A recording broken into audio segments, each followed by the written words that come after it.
하나님 말씀 누가복음 13장 22절에서 30절까지를 보겠습니다.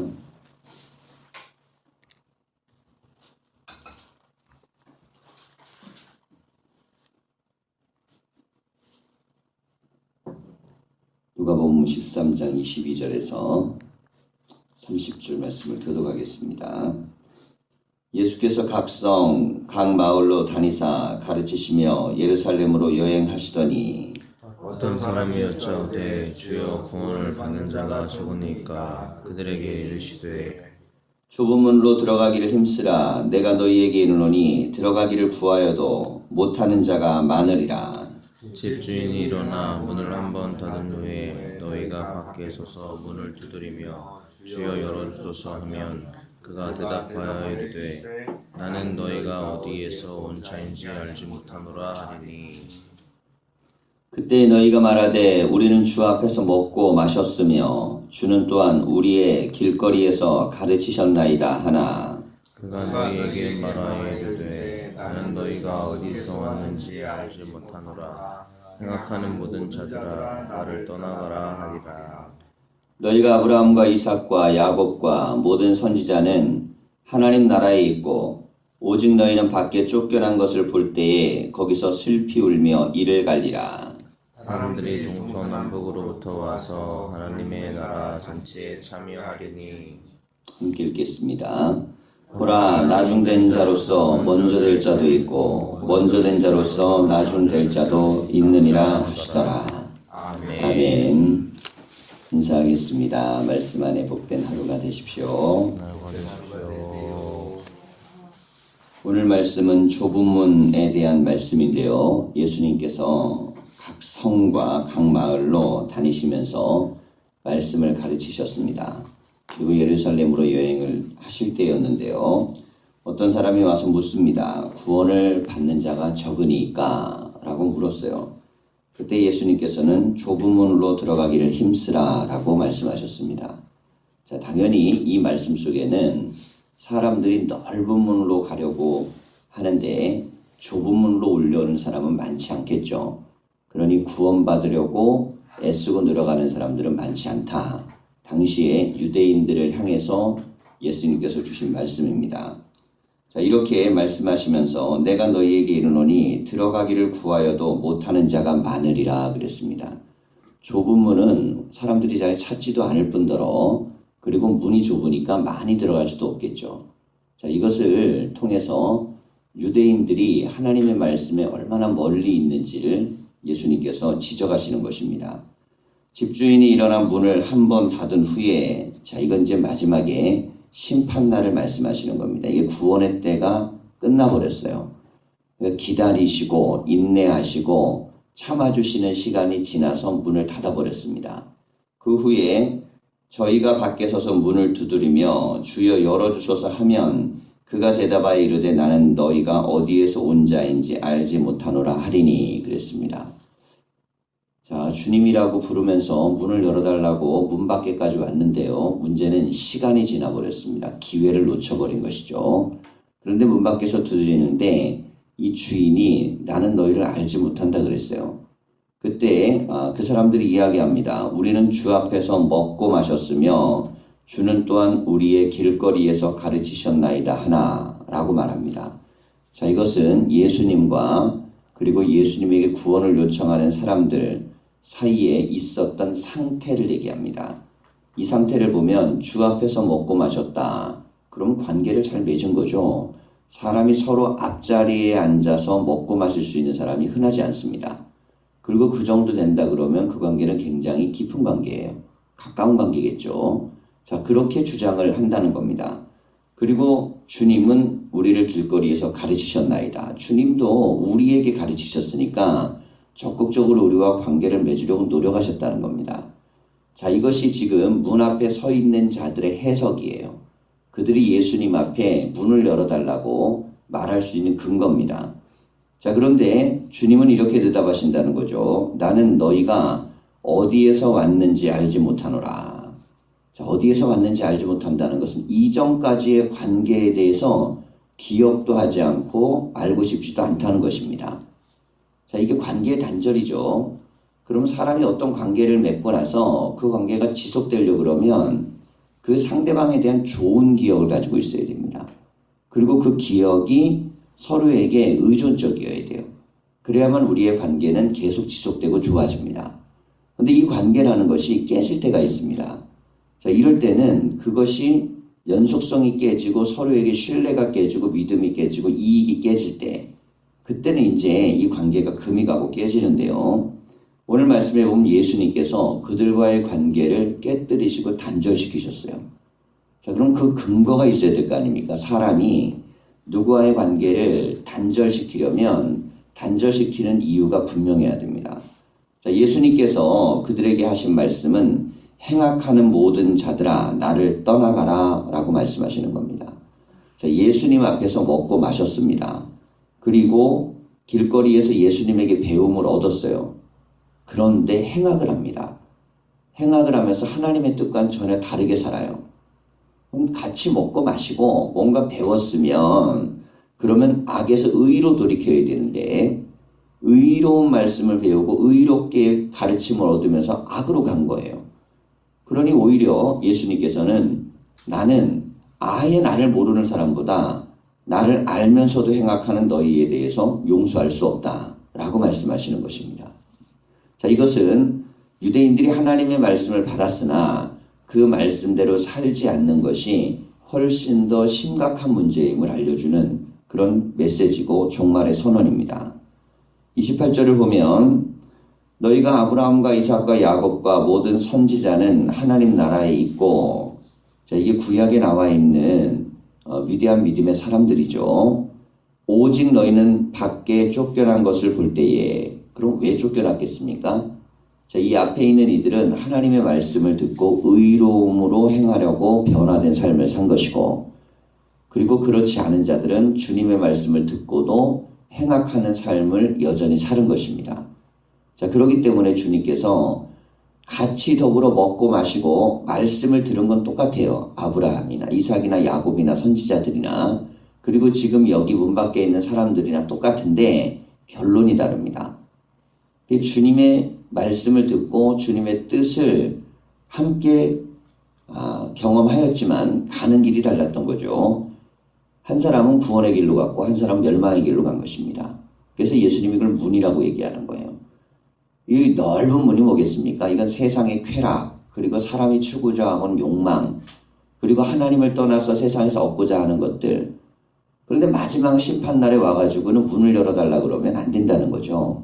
우리는 이 땅을 살아갈 때 좁은 문으로 가려고 노력해야 된다는 것입니다. 자, 그리고 이 좁은 문은 나중에는 예수 그리스도의 십자가를 믿는 믿음으로 변화됩니다. 아직까지는 이제 예수님이 자기 자신에 대하여 드러내며 사람들에게 이야기하고 있지는 않죠. 그런데 주님이 죽으시고 부활하신 이후에는 이 문은 그리스도, 곧 예수가 그리스도이며 십자가 위에서 우리 죄를 사하신 하나님의 은혜의 문이 됩니다. 자, 이 문이 모두에게 열려 있어요. 그런데 누구나 다 이 문으로 오는 것은 아닙니다.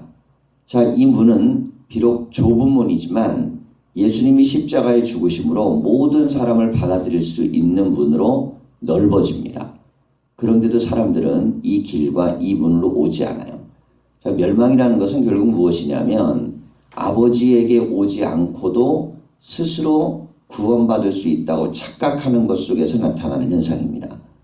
자, 인간은요, 영원히 살 것처럼 착각합니다. 그래서 죽음에 대한 것에 대해서 그렇게 심각하게 고민하지 않죠. 자, 또 하나는 내가 죽음 이후에 어떤 다른 세계 속에 들어가는 것에 대해서 내 생각대로 뭔가 될 것 같은 착각을 가지고 살아요. 착하게 살면 구원받을 수 있을 것 같아. 나 정도면 괜찮을 것 같아. 뭐 이런 생각들이죠. 자, 그런데 이 모든 것들은 사람들의 바램입니다. 근데 지금 여기서도 마찬가지예요. 이 사람들의 바램은 문 앞에서 두드리면 주님이 열어주실 줄 알았어요. 사람의 바램이죠. 구원 얻기자 원하는 바램. 그런데 구원은 내가 바란다고 되는 게 아니고 주님이 열어주셔야 되는 겁니다. 자, 이게 핵심이에요. 우리가 구원받고자 원한다고 되는 것이 아니고 주님이 구원을 허락하셔야 돼요. 자, 우리가 어떤 나라를 갈 때는 그 나라의 비자가 필요한 나라가 있습니다. 그 경우에는 내가 가고 싶다고 갈 수 있는 게 아니고 그 나라가 나를 들어오도록 허락을 해줘야 갑니다. 자, 우린 그것을 이상하게 여기지 않아요. 그건 법적인 조치입니다. 그래서 우리는 시간이 걸려도 그 비자를 얻기 위해 뭐 인터뷰도 하고 또 노력도 하고 최선을 다합니다. 그 이유는 내가 가고자 한다면 그 노력은 기울여야 되기 때문이에요. 자, 하나님 나라도 마찬가지입니다. 하나님 나라는 하나님이 들어오라고 허락하셔야만 가능합니다. 근데 이 문은 좁은 문이에요. 근데 이 좁은 문이 인간의 행동으로 가는 것이면 많은 사람이 갈 수도 없고 또 많은 사람이 구원을 받을 수도 없습니다. 그런데 감사하게도 하나님은 인간의 행실로 구원을 받을 수 없으므로 하나님 아들의 은혜로 우리를 구원받는 그런 길을 여셨어요. 그리고 그 문으로 오는 누구든지 구원받을 수 있도록 그렇게 허락하셨습니다. 자, 그런데 이것조차도 사람들은 인정하고 받아들이려 하지 않아요. 자, 그 이유는 영생에 대한 바른 길에 대한 그런 선택을 인간이 잘 하려 하지 않기 때문입니다. 자, 그래서 우리에게 필요한 건 무엇이냐면 왜 교회는 그러면 복음을 증거해야 하는가? 그것은 알지 못하는 자에게 알려주기 위함도 있지만 바른 길로 가지 못하는 자를 바른 길로 인도하기 위함도 있는 것입니다. 알면서도 잘못된 길로 가는 사람들, 그들은 깨우쳐 돌이키게 해야 되고 모르는 사람들에게는 알도록 가르쳐 주어야 됩니다. 자, 이것이 바로 예수님의 제자들이 할 몫이고 교회가 또 해야 될 몫이 되는 것입니다. 29절 이하를 보면 사람들이 동서남북으로부터 와서 하나님의 나라 잔치에 참여하리니 보라, 나중된 자로서 먼저 될 자도 있고 먼저 된 자로서 나중될 자도 있느니라 하시더라 라고 말씀했습니다. 자, 이 말씀을 보면 하나님께서는 온 세상 모든 사람들을 구원할 계획을 세우셨습니다. 자, 처음엔 유대인들을 선별해서 그들에게 말씀을 주셨고 그들에게 구원의 도를 가르치셨죠. 자, 그런데 이 유대인들이 하나님의 말씀을 온전히 행하며 그 뜻대로 살지를 못합니다. 먼저 기회를 제공받았고 그 기회는 그들에게 특별한 은혜였어요. 근데 그들은 좁은 문으로 가기를 싫어했고 자기들이 원하는 길로 가기를 원했습니다. 자, 이제는 구원의 룰이 바뀌어버립니다. 처음엔 룰이 유대인에게 한정돼서 말씀을 받은 자에게가 룰이었어요. 근데 룰을 하나님 바꾸십니다. 온 세상 모든 백성 그리고 주 예수 그리스도를 영접하는 모든 사람으로 룰을 바꿔요. 그런데 이상한 일이 벌어집니다. 유대인보다 유대인이 아닌 사람들이 훨씬 더 믿는 사람들이 많아지기 시작합니다. 그리고 예수를 그리스도로 믿기 시작하고 늦게 시작했지만 그들은 열정적으로 믿습니다. 그리고 나중에 시작했지만 그들은 하나님 나라에 들어가는 백성이 되었어요. 자, 그래서 신앙이라는 것은요, 먼저의 문제가 아니고 하나님 앞으로 향하는 방향의 문제입니다. 자, 먼저 출발을 했는데 멀어지고 있어요. 점점 더. 잘못된 거죠. 먼저 출발해서 멀어지고 있으면 시간이 지날수록 더 멀어집니다. 우리의 신앙은 주님을 향한 방향이 좀 늦게 가더라도 방향을 정확하게 가야 됩니다. 그렇게 가면 우리는 주님에게 더 가까이 가고 그리고 그 은혜 가운데 들어갈 수 있습니다. 자, 그러면서 이제 구원의 길을 예수님이 말씀하시면서 먼저 된 믿음이라고 자랑하지 말고 나중된 사람도 먼저 될 수 있다는 생각을 가지고 경각심을 가지고 살아가라 라는 말씀이에요. 자, 우리가 아이들이요, 예를 들어 공부를 하잖아요. 그러면 가장 아이들이 싫어하는 게 뭐냐면 나보다 성적이 떨어진 아이가 이번에 나보다 점수가 잘 나온 거예요. 그것은 누구나가 다 이게 받아들이기 어려운 것입니다. 왜 어렵겠습니까? 나보다 원래 못했던 사람이거든요. 근데 그가 나보다 잘한다는 거. 자, 그래서 결국에는 경쟁이라는 게 어디에서 시작되냐면 적어도 내가 뒷사람에게 추월당하는 상태를 만들면 안 된다. 자, 이건 굉장히 중요한 예수님의 원리입니다. 사람과 사람을 비교해서 옳고 그름을 지금 이야기하시는 게 아니고 각 사람이 구원을 향해 달려갑니다. 하지만 내 스스로가 거기서 낙오되지 않도록 내 믿음을 유지할 줄을 알아야 된다는 거예요. 그래서 다른 사람이 나보다 더 큰 믿음으로 올라오지 않도록 내가 부단히 내 몫은 해야 됩니다. 그 사람은 또 자기 몫을 하고 믿음 생활을 하겠죠.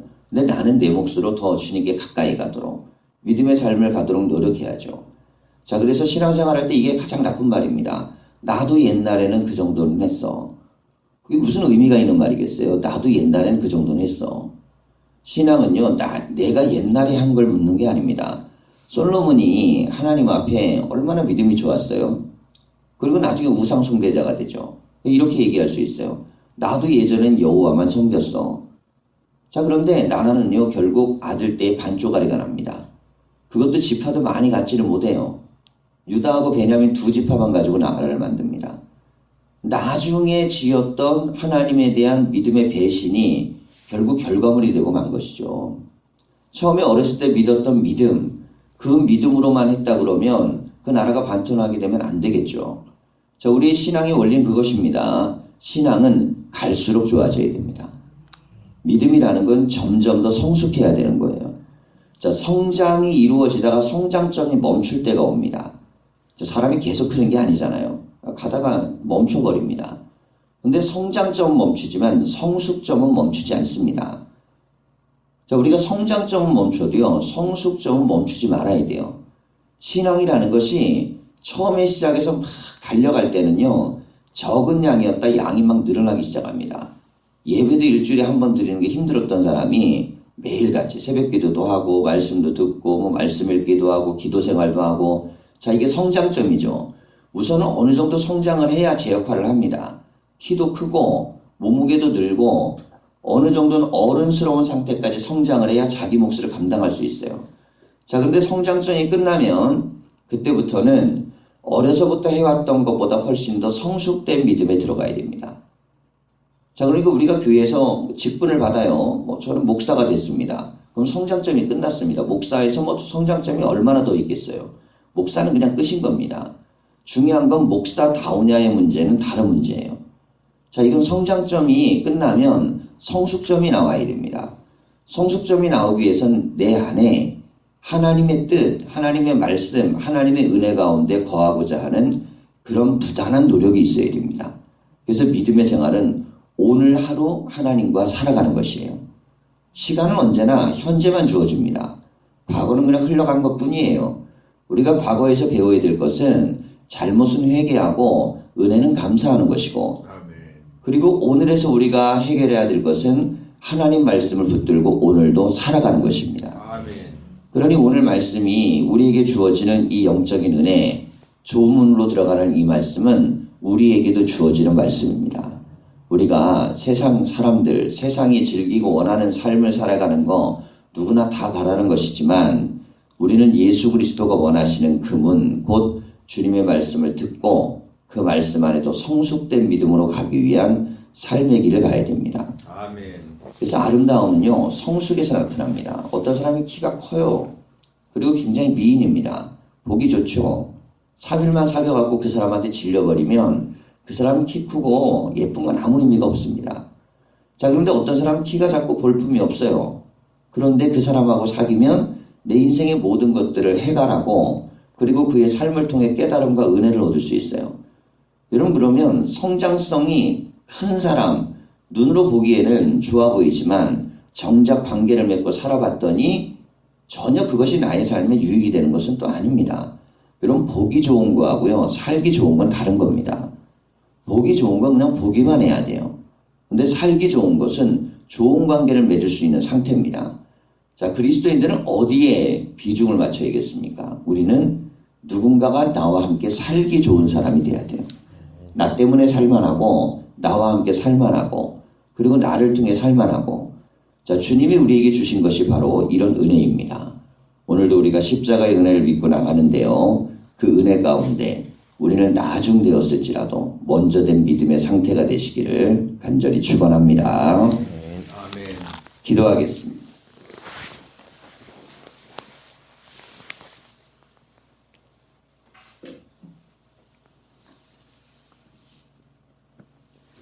살아계신 하나님, 우리가 주 예수 그리스도를 믿는 믿음으로 좁은 문을 선택했습니다. 그리고 그 좁은 문 중에서도 새벽 제단을 쌓으며 하나님의 교회를 위하여 기도하는 기도의 문을 또 선택했습니다. 이제 우리가 하나님 성장하여 커나가는 과정을 하나님 거쳐가면서 우리가 더 성숙된 믿음으로 들어갈 수 있도록 하나님의 말씀이 내 안에 하나가 되게 하여 주시옵소서. 말씀으로 매일매일 우리가 길을 찾게 하여 주시고 말씀 속에서 우리가 하나님의 은혜를 보게 하여 주시옵소서.